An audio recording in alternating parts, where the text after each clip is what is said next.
Oh,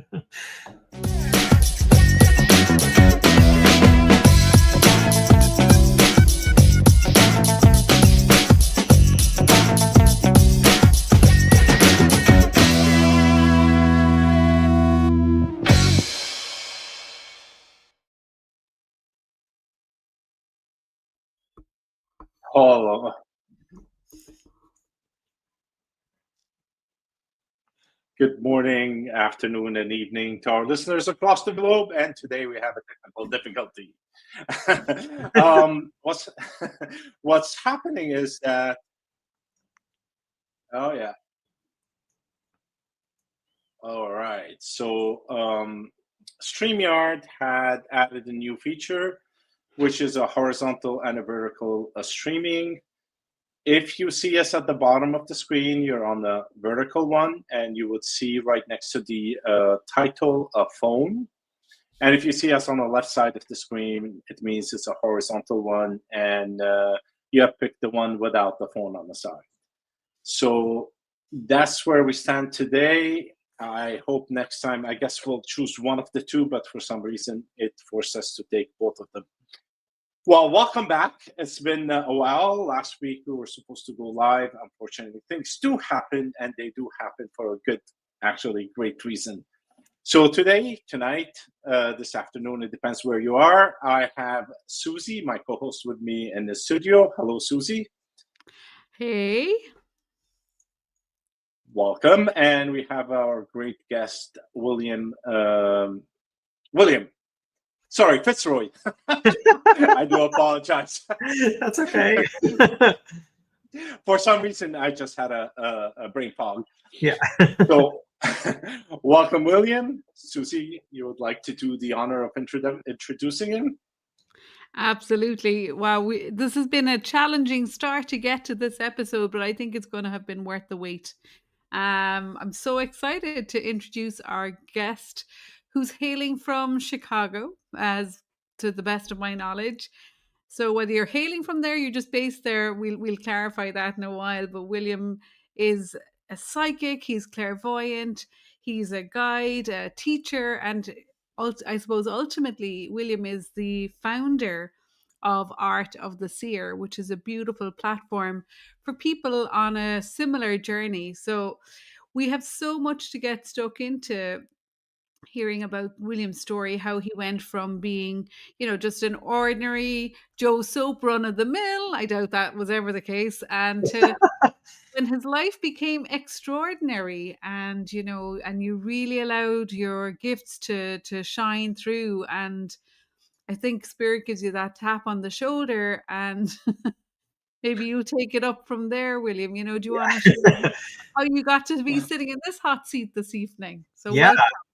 Thank you. I'm so excited to be here with you guys. I think it's actually I'm still, and perhaps even more ordinary than I ever was now. I think it's actually the flip of that. But here we are. I'm a psychic, I'm a medium, I'm a clairvoyant, and especially the last 5 to 10 years, really been leaning into teaching rather than giving readings and healings, which I think is a kind of natural progression of people who do spiritual work for a very long time, a long enough time that you mature into sort of teaching and sharing what you've learned and known.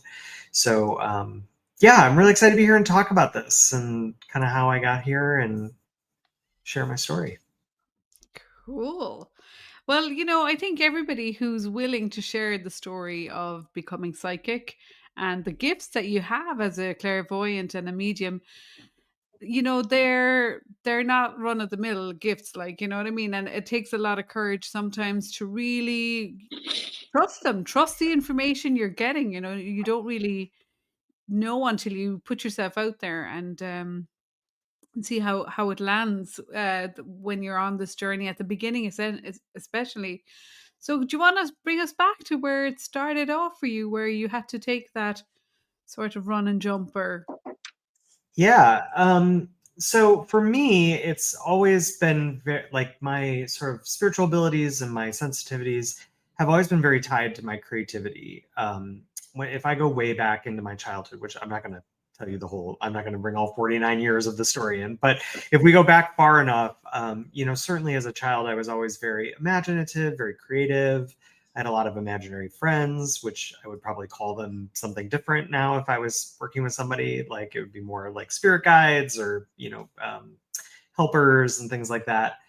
Just very attuned to energy and to spirit when I was a child through a very imaginative and creative lens, which, worked out really well for me. I was very involved in the arts as a child, music and singing and acting and dancing. And I was very like I was the one who was getting all the neighbor kids together to do silly stuff all the time, like whether it was like a lip synced musical in the backyard in the summer, or getting everybody together to play kick the can on a Friday night in the neighborhood, and all those kinds of things. I was kind of always the one to get everybody together, I think, if I really look back. And that has been a through line through my whole life, and certainly leads me to present time running Art of the Seer Academy as a place where I'm still doing that every day, where I'm like, hey, let's get together and like make some magic together.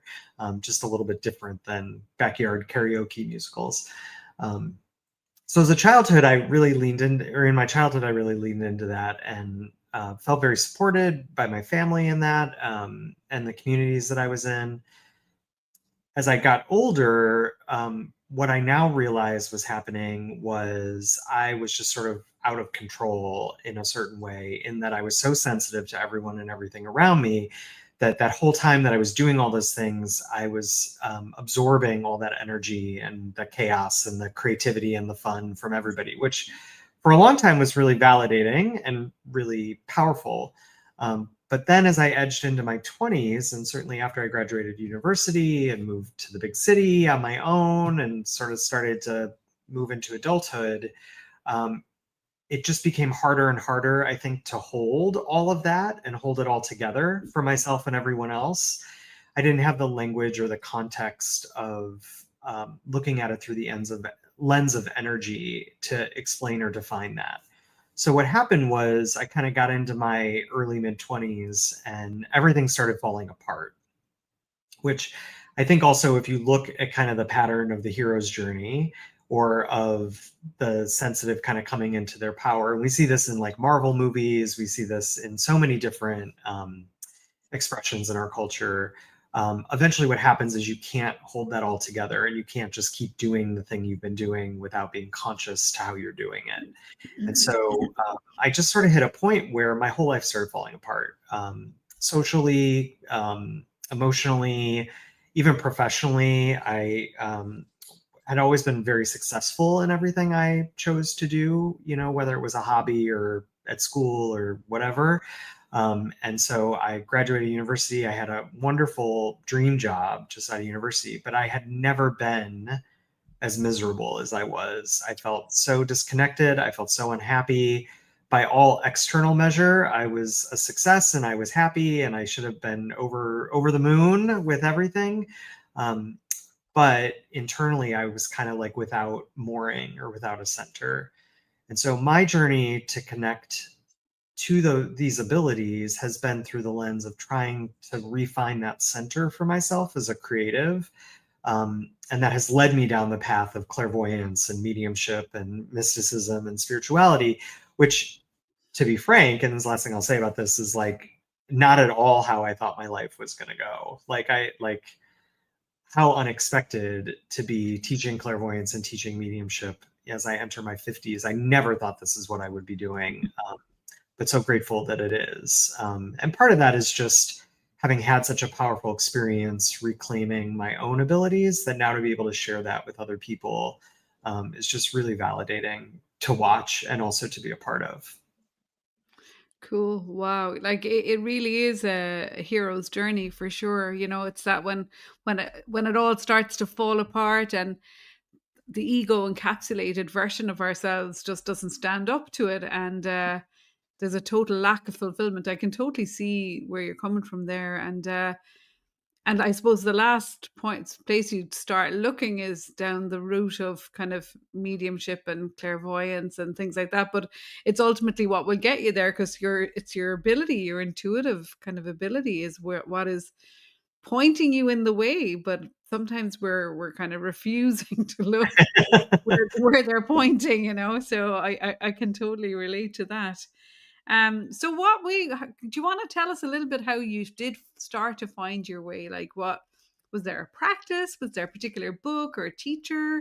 Yeah. Was something I happening? remember the night. I remember, you know, we all have these like defining moments in our life story, right? Where like I remember the apartment I was living in. I remember the decor. I remember the way it smelled. Like, it's such a vivid memory for me.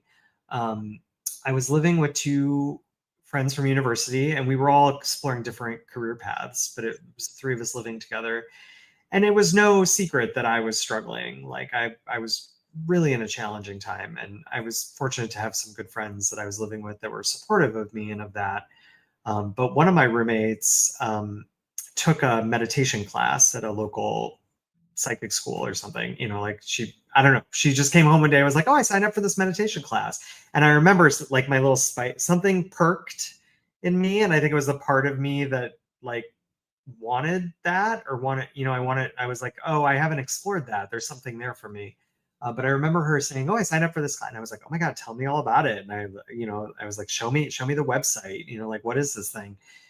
And I remember she went to the first class and she came home, and I was probably sitting on the couch watching TV, and she got home and I was like, oh, tell me about your class. How did it go? And she's like, well, I hate it, but I think you should take this class. And I was like, what? And she's like, I think I am not the one that's supposed to be taking this. I think it is you that are supposed to. She's like, I think you will love this. And so she finished out the class. It ultimately wasn't for her, which was an interesting sort of footnote to the story. But she piqued my interest enough that then the next sort of round of classes that this place held, I went and signed up and I took it. And I just remember sitting in this class, and the way that the teacher was talking about energy and talking about being aware of energy, but also being able to manage energy with like very practical real world tools. It was like a 2-hour class, and there was a break in the middle at an hour. And I remember I went up to the teacher at the break and I said, I don't know who you are, and I don't know what this is, and I don't even know how I ended up here, but this is everything that I wish someone had told me, 10 years ago. Like, what you are teaching here is the thing that I have needed someone to speak to in a way that I didn't even know that I needed it. And it was a real turning point for me. I ended up finishing out the class, and I studied at that school for almost 15 years, and eventually taught there. I stuck around long enough to start teaching there. Just really transformed like how I saw myself in relationship to everyone else and the world. Yeah, I love those little things, because when, if I recall, it just kind of awakened a little memory that you have of what you've forgotten. And it kind of comes with a splash. At least from my experience, it's like, oh, oh my God, I want more of this. Yeah. I don't know if you jumped into basically trying to acquire as much knowledge as possible in a very, very short period of time. But I have the similar experience, whereby it's like, no, I need more, and I need more today. And why am I not getting everything? I think that's it. Yeah, I'm glad we can connect on that, because that, like, it did feel like a breath after being underwater for so long in a certain way. And then you're just like, oh, more air.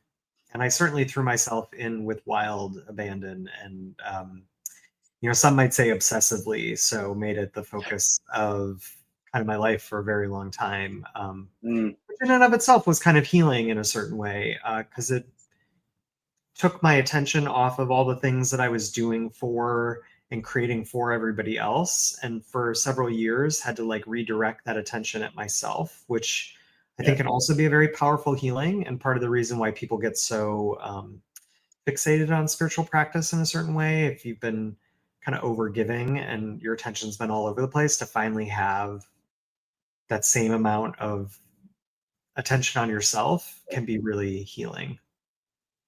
Absolutely. It's a shift from kind of looking outside of yourself for, I suppose, answers, for validation, things like that, and then realizing that it's an inner journey. Like it's that inner work that really answers and makes you feel connected to something, I suppose, bigger or greater than you. Like, and as from what you're saying, it wasn't through a traditional spiritual tradition that that you were practicing, or was it? What sort of practice were you doing? Was Not it really. meditation? It's meditation based, and a lot of what I learned is still part of my practice, and still, it's a foundation for that. But the focus and what I liked so much about it was it wasn't attached to any kind of a formal religious or spiritual background or tradition. Very modern in a certain way, and very sort of unencumbered by some of the lineage, the historical lineage of things. Mm-hmm. I grew up very Catholic. I was a good altar boy for many, many years. I was, I think at some point in my youth, I considered going into the priesthood, to be honest, but I was looking at all the priests and thinking they're not having very much fun. So I think I decided very quickly, like, not to do that. But I think having grown up in a very traditional Catholic kind of upbringing, I was sort of turned off by a very formal kind of spiritual tradition.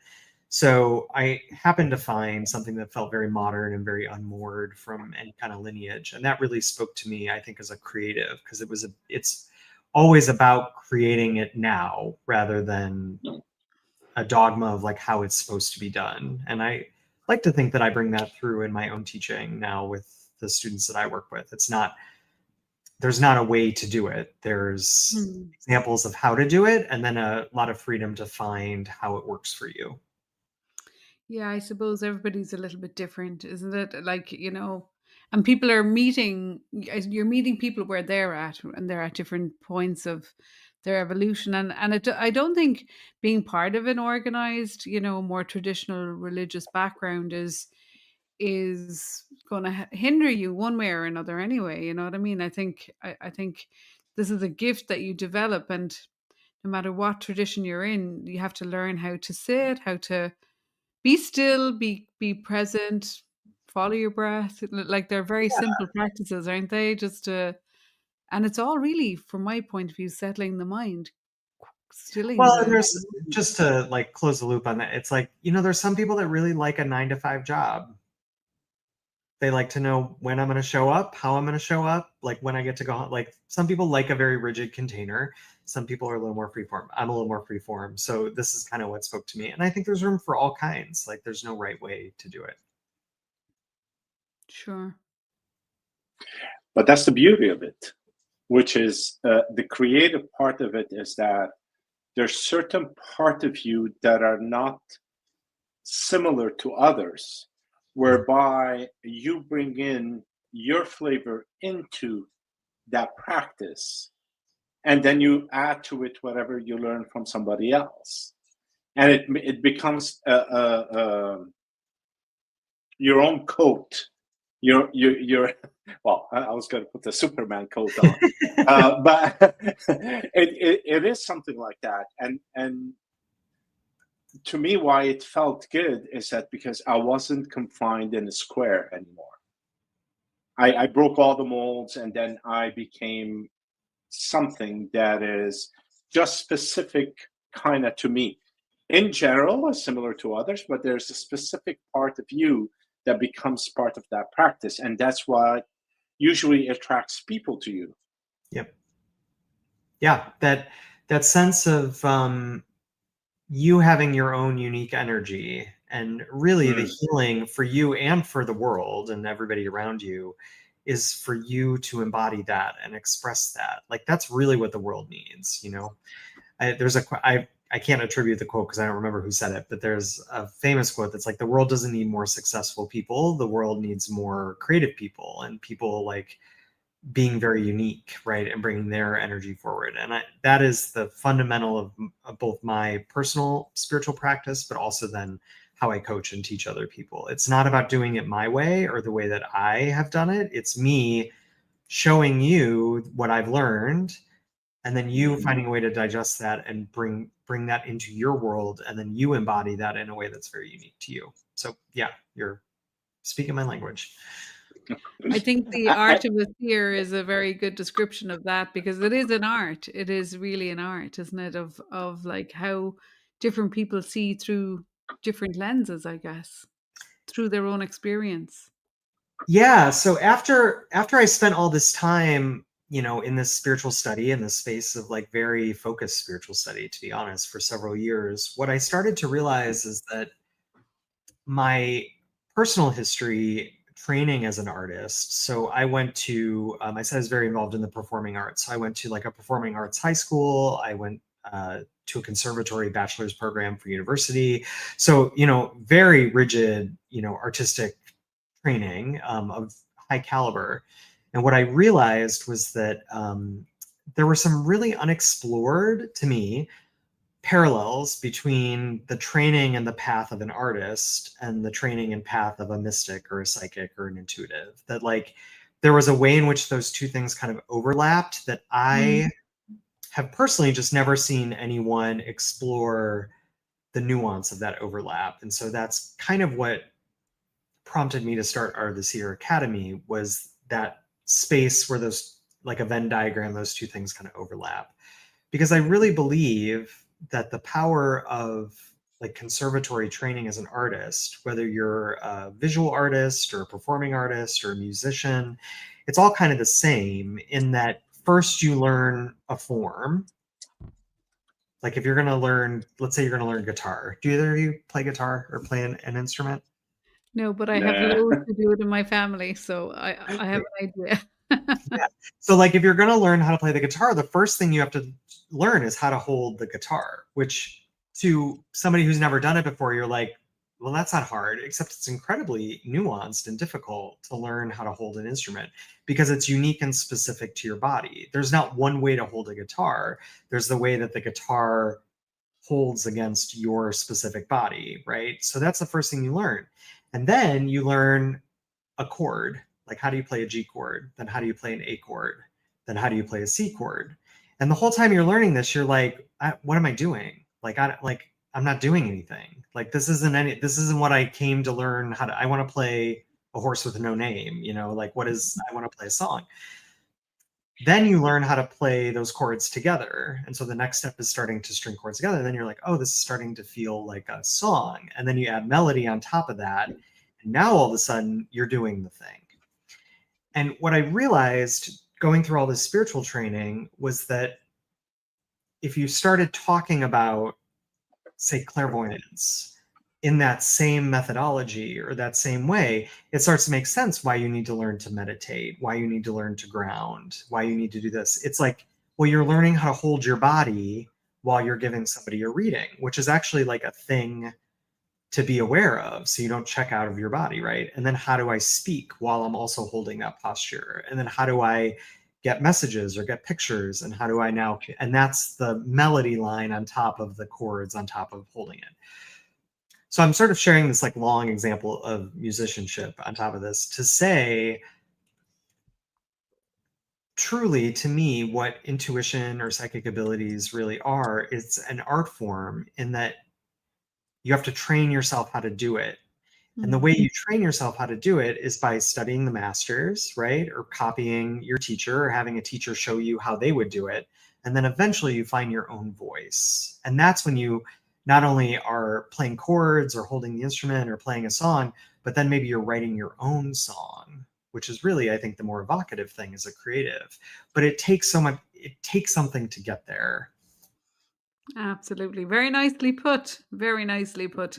Using the guitar as an example. So let's go to when you did develop your clairvoyance. Like when I study higher states of consciousness, I see that these cities are a natural part of the course. When you're a regular meditator and you're perception is shifting and your level of awareness and is starting to change, and you have more heightened intuition and just the inner knowing, like you start to connect with this other kind of aspect, or other information is flowing to you or through you. And then there's that choice point where it's an inner journey, it's an internal experience. And then there's the point, now shall I share that with the person sitting beside me or sitting opposite me, or do you have any example or a story that relates to when the information that you were connecting to, when it was just time to start sharing it, when you started to maybe do formal readings or informal, maybe with friends and family? Like how did that show up for you? Yeah. I think and this is what why I've created Art of the Seer the way that I have, and it follows kind of the training that I went through and some of these experiences I've had is it is a very solo journey, but I think the best way to do it is just to sit down and start doing it. And so like in the clairvoyant classes that I teach, people are reading in the first class. And inevitably we have people that are like, I'm not ready, or I can't do that, or like, I'm too scared. Because it's really about wanting to be perfect or wanting to be right when you're doing it. We have a great fear of saying the wrong thing or doing something wrong. So we really set the community at Art of the Seer I joke that it's like a teaching hospital, right? It's like, like nobody in your class has a medical degree, but you're all following around, and everybody gets to diagnose the problem on their own. And then there's like a senior doctor, somebody from our faculty, who's there to be like, yeah, that's close, but not quite right. There's somebody there to sort of redirect everybody's attention. So I think, in my experience, same thing as acting, same thing as painting. Like, if you really want to be a painter, you just start painting. If you want to be a writer, you just start writing. And it's through the act of doing it that you start to refine your taste and refine kind of the quality of what it is that you're doing. So I teach from a place that's very practical and very practice-based, and people are doing it right on the first day. 99% of people are shocked and surprised at how actually easy it is and how we're really doing it all the time. You just aren't conscious that you're doing it, if that makes sense. So you still kind of haven't answered the question. Like, when did you feel that you had to start sharing what was coming through, when, like, before you were in a position of teaching? I mean, when you were still in the more student phase of your own development early on, like, what way was spirit showing up for you? Was it like in dream state? Was it in the, clairvoyant state? Yeah. So the training that I went through, and is very similar to the training that I teach and that I offer now, is I was sitting as an observer in, I think, 11 clairvoyant readings a week. Okay. When I first started. And when you first start, you sit as an observer in the reading, kind of, in meditation, kind of having your own experience of the reading, but also with other readers at the same time. So you start to sort of learn the energetic norms and kind of the way communication flows and all that kind of stuff. I remember very quickly, and I think this just speaks to my ego and my personality, but very quickly, I remember sitting in those first couple of practice readings, and I was like, I'm ready to read. Like, I have something to say. And even my teachers then were like, okay, but like, maybe not yet. Like, maybe you should like give it a week or two, like calm down, like you'll get there. But I was really ready personally right away to start sharing what I was seeing and sensing and knowing. I attribute that personally to having, 20, I think it was like 22 years of that, 23 years at that point, of bottled up wanting to express this gift. And I had not found an avenue that felt safe and correct for a very long time. So I think my enthusiasm in that came through just having found something that I was so passionate and engaged in. And I see that in a lot of students that I work with now, same thing. Cool. I know I'm still not answering your question quite as directly as you might like. But Well, no, it's cool. It's just kind of, It's I good. suppose everybody's journey is so different, and there's that point when you have to take it from it being what's coming through you, and then giving it to other people, and then you realize that like there's not just one person involved anymore. Now you're a medium between two, whether it's the sitter or the spirit coming through. So that can definitely be a bit of it was certainly a shock to my system when I realized what was coming out of my mouth made sense to the other person, because I was sitting there going, whoa, where is this coming from? So I was just kind of, I suppose I was looking for that kind of moment of like, wow. But as you said beautifully, like it was always there, but it just had never had the right moment to express in a safe, well held environment. Like I think it sounds like it was a really good environment. that's the key, I think, to what you're calling forth in that is, it's about the container and having a space where you feel free to say it, and that the other person might have a reaction to that, or might have a resistance to it, or whatever. But everyone's in agreement that it's a teaching hospital, so we're all allowed a little bit of grace to try and fail or try and succeed, and it's all the same in a certain way. Cool. Yeah. So when did you accept your guides, the guidance of your guides? Because in my situation, and I always take it from my experience, is that there was a hard thing at the beginning to kind of listen or redirect the way I'm working, because I got some kind of a nudge on the side. And always my mind, of course, I use my mind a lot until now, which I don't. It would direct me like, this is where I'm supposed to go. It has to be a straight line. It has to be from point A to point B. It cannot be squiggly and cannot be outside the box. So it took me a while to accept the messages that I was getting until I was able to integrate everything into one and let go. So in your situation, how did that evolve? I still don't, Ramsey. It's still challenging for me. I have a hard, like I think a lot of people, I encounter a lot of people, I think maybe just because I'm attracting to myself, but a lot of people that I work with and myself have a hard time receiving, like a really hard time doing it myself. I think some of that is cultural programming and cultural conditioning around we're supposed to be independent. We're supposed to just take care of it.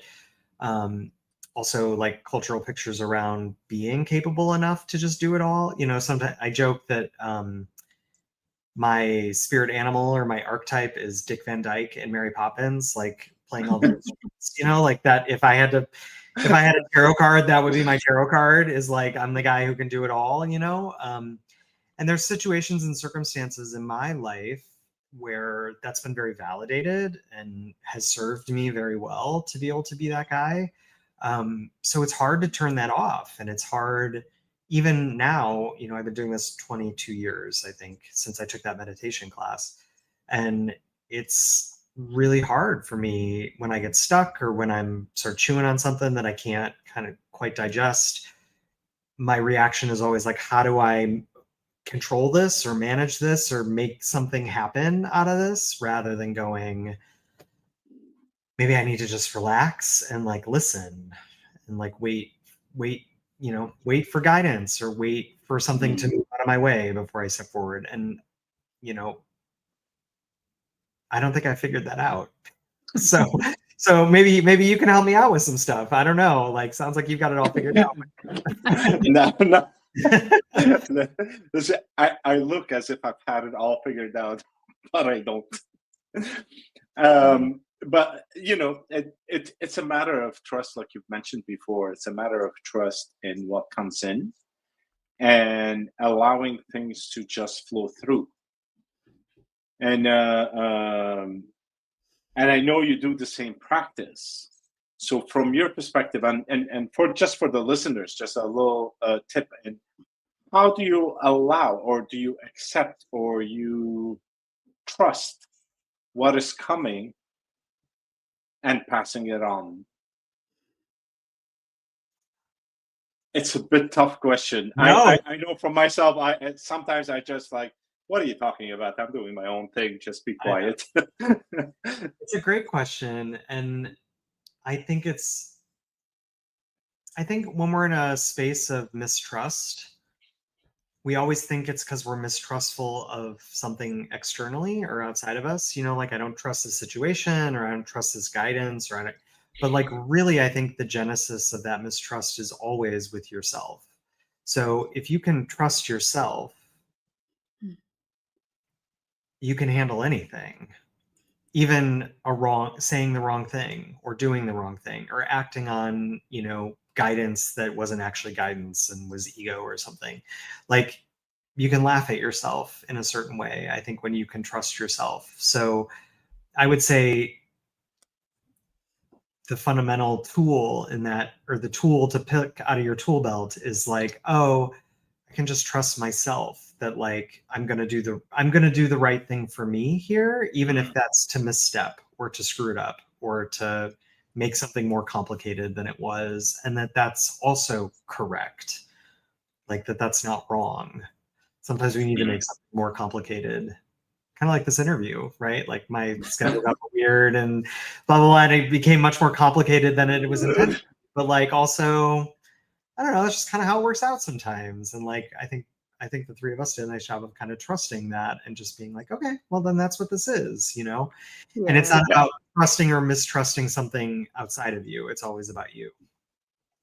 Yeah, I think it's about being okay with not getting it right or not being perfect, giving up the idea of, perfectionism. And I think that's why I could never really charge for mediumship, because I always felt if somebody was paying me, I'd feel this huge pressure, to deliver some goods. And then, I feel like that would really affect me. So anytime I was asked to do it by somebody, I would say, let's just do it, see what happens. And if it was worth something for you, you can pay me afterwards. But I just couldn't handle the pressure, I think, of kind of delivering, because I don't know, my experiences, when you're a channel for a spirit or something, you're not really the doer anymore. You know what I mean? You're a vessel, and it's not like a tap. You can just turn it on and turn it off.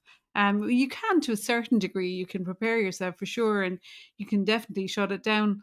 But when you're in that position, there's a kind of a sacred bond. There's something that happens in that space, and it's kind of outside the kind of the confines of left brain kind of, value for money, or you know I just think it's way, because it's outside of time and space. Like, it's something completely, it's not even quantifiable, you know what I mean? That's why a lot of people aren't even sure whether they believe that it's possible until they join a group like yours, and go for themselves.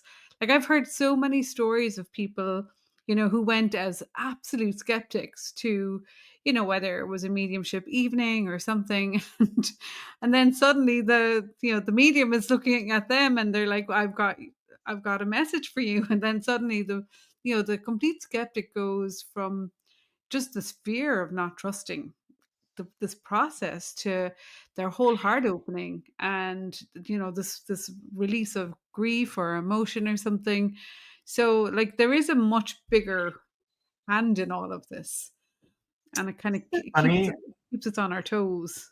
Isn't that funny? I feel like every time I tell somebody what I do, their immediate reaction, I mean, not everyone, I'd say 90%, their immediate reaction is, oh my God, I have to tell you about this time that I experienced something and I've never told anyone, or I don't ever tell anybody that this happened. It's like this thing that so many people have experiences with energy or with intuition or with other beings. And, you can frame it however you want, the divine or spiritual stuff. But like, we don't talk about it in a way that And so I don't know what I'm trying to say, but I'm sort of agreeing with you, but also saying like, isn't that wild that like everybody that I share what I do with, they always come back at me with a story of something that's happened to them. And that is like consistent across everyone. Uber drivers, right? Like I get in an Uber. I mean, I don't tell anybody I'm psychic anymore when I get in an Uber, but when I was younger and I had something to prove, I'd get in an Uber and the Uber driver's like, what do you do? And I'm like, oh, I'm a psychic. And they're like, oh, let me tell you about this thing. Now, my joke is I tell people I'm a consultant because everybody's like, that's so boring. And I'm like, I know, because I don't want to talk about it with an Uber driver anymore. But people always want to share these experiences that they've had because they don't really have anybody that it feels safe to share that with. But like people, I would say probably the majority of people have had some kind of experience with spirit and just don't have anywhere to put it. I 100% Yeah. agree with that. And they kind of relate to someone who comes in and says, well, I have this experience. And then they'll go, oh my God, I can talk to someone that is just as crazy as I am. Yeah. Or won't call me crazy, right? Or maybe will help explain what that was, you know, so that I can. Yeah. I have a quick question for you. Sure. One of the things that you do is Akashic Records. Could you just elaborate a bit on what is it and where is it? And where do you get it from? Like, how do you get access to it? Oh, it's kind of interesting topic. Yeah, I love that.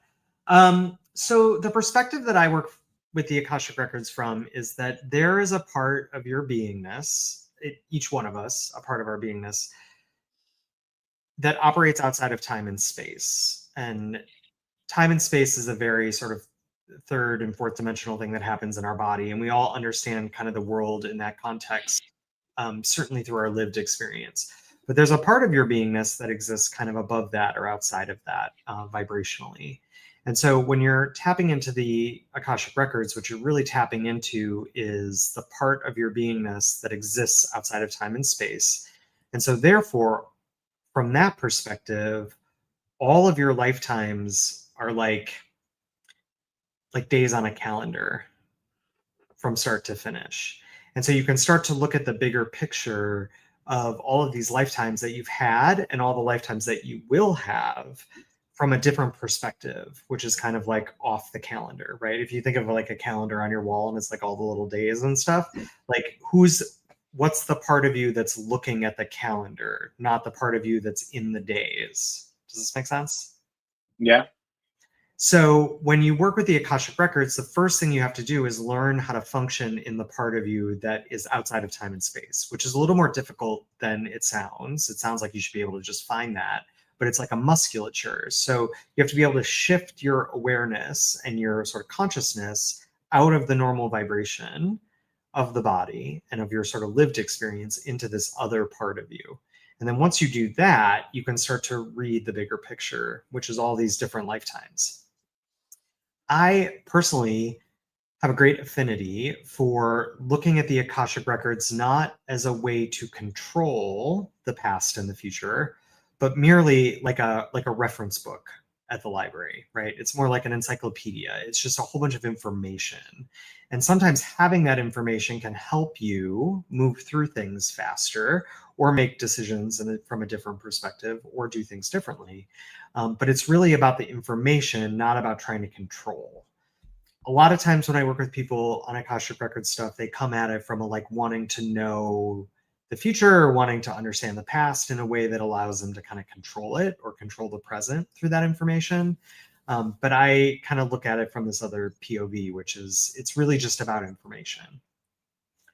On top of that, I also find it much more interesting to look at one's personal Akashic Records rather than the greater Akashic Records of all of humanity or civilization or everyone at the same time, or even other people.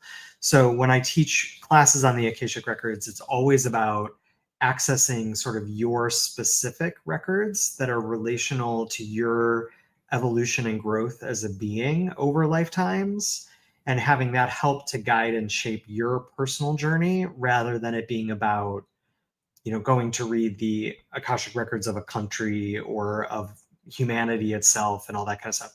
There's people that do that, and I understand the attraction to that, but that's never really been kind of the focus of my work. It's always very personal and individual. Sorry, Susie, you have a question? No, go ahead. I'll come on. Okay. Would you use this type of information to not overcome, I don't know how to explain that, but to release yourself from past karmas? Yeah, absolutely. And how does it work? Like, do you open up a box and something comes out, there's a rabbit, and everything goes well after? Or yes, that's exactly what happened. No, it is a little bit like that, though. I think you can use the Akashic records to remember parts of you that you left behind in past lives or have advanced into future lifetimes, which is sometimes, sometimes when you're going to like go to a party and you're already dreading it. And so like part of you is like, oh, like I don't want to do this thing.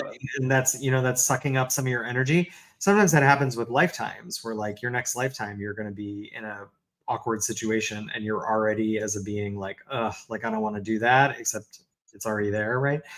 So part of it is like getting that back or getting back abilities or information about yourself or, things that you've left behind in relationships or, as you said, in karma from past lives. Sort of reclaiming that can be really powerful.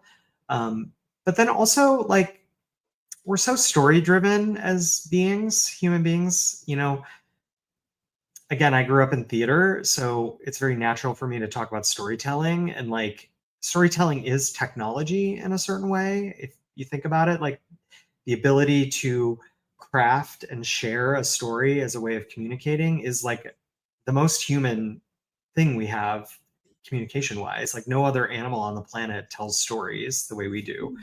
And it's a technology that humans have developed because I think it's so natural to how we understand ourselves and understand the world around us.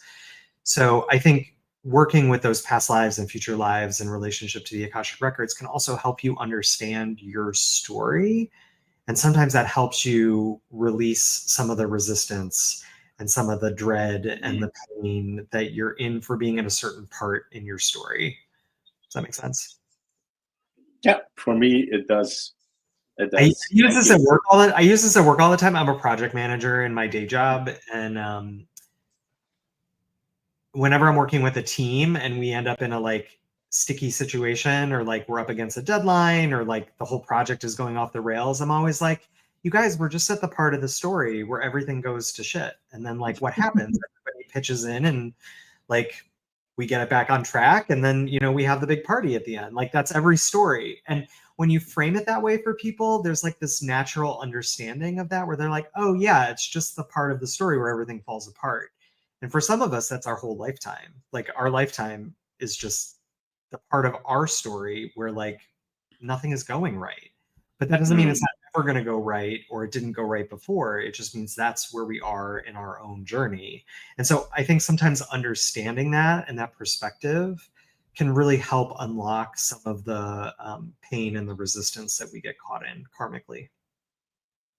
But there must be a point when you're doing Akashic record readings. It's an area I'm not overly familiar with, to be honest. But I've heard people talking about it in the past. There must be a point where this piece of information or whatever information you gather from it is going to shift your perspective. So ultimately, like you said just there, you see maybe a bigger picture, or like this is just a fragment of a bigger story, so to speak.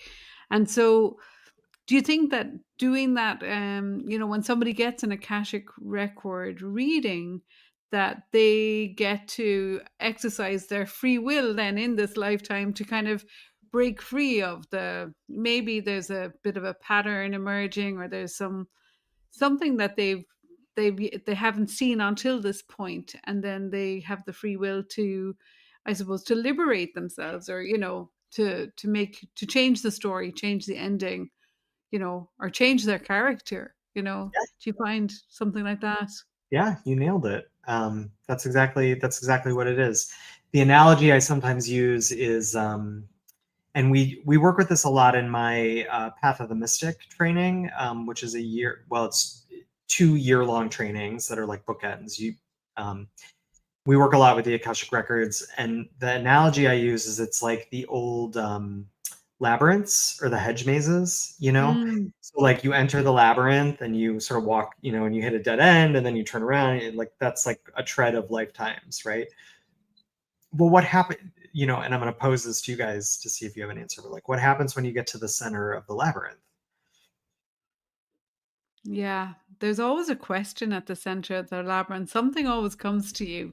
Well, the question, or maybe the answer sometimes, or Yeah. a new direction. And you always walk out different to how you walked in. Well, that's exactly it. So one of two things happens. Either you turn around and you walk back out, so you retread the same path that it took to get in there, but now you know the path, so it's a different journey to walk out than it was to walk in. Or you realize that it's all a game and you just like lift out of it and go to a new game.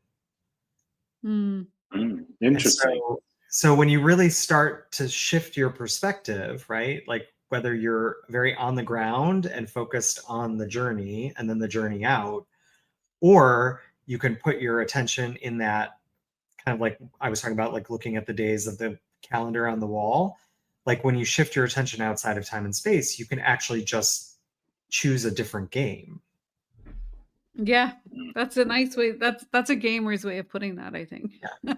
It's like, yeah, new game. Just let's New play a new game. game. Like, Or yeah. And equally somebody in the arts. It's like it's a new song or a new instrument or a new beat or a new character or, yeah. And I think that is the multi-dimensional kind of aspect of who we are, that we do have, we have multiple roles that we can play, but knowing that we're just playing a role when we're in it, that it's not nothing is set in stone. and that choice and autonomy is really, I think, the most powerful thing that you can learn as a being in a lifetime, I think, is that you actually have autonomy over your own experience and existence. Maybe not externally, but how you show up in it. So when I talk about the labyrinth and that maze, it's like it's not actually about the maze. It's about like how you're showing up in it or choosing to extract yourself and put yourself in a different maze, right? That having that power is really what it's all about.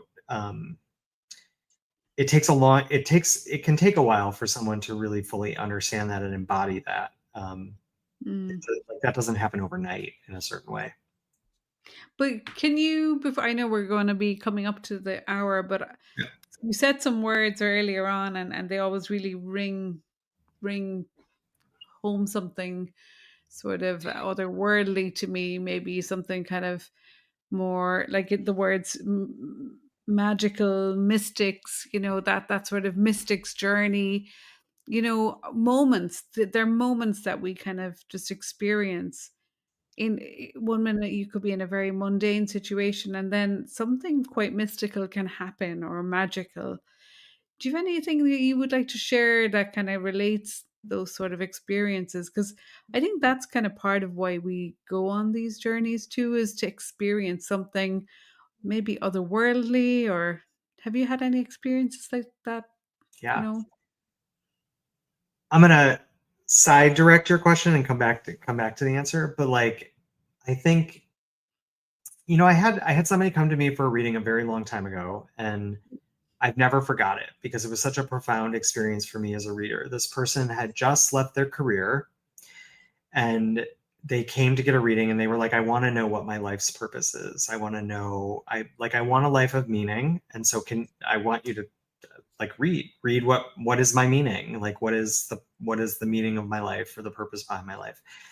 And what this person I think was looking for me to do was to be like, oh, you should go get a job at a nonprofit saving the whales. Like that will be meaningful. Like that is what you're here to do, is save the whales, and you should put all your energy and attention into this specific cause or this, area of concern, right? And that you will find your meaning when you connect to this thing that you're meant to do.